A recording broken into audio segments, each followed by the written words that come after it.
আসে আছে, অবশ্যই আছে, অবশ্যই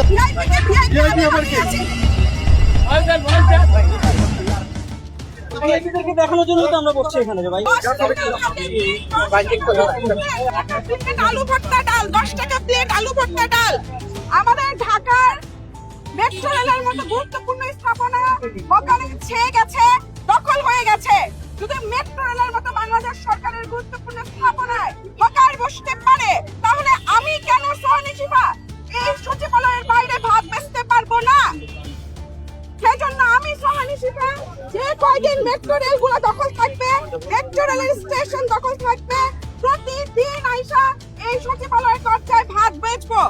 অবশ্যই ভাত বিক্রি করতে পারি যদি বাংলাদেশের গুরুত্বপূর্ণ স্থাপনা যেটি আমার টাকায় তৈরি হয়েছে সেটির সামনে যদি হকার বসতে পারে, হকার যদি বেচতে পারে, আমি কেন এখানে বসে বেচতে পারবো না? কারণ আমার টাকায় তো এই সচিবালয় তৈরি হয়েছে। মেট্রো রেলের নিচে কেন করব?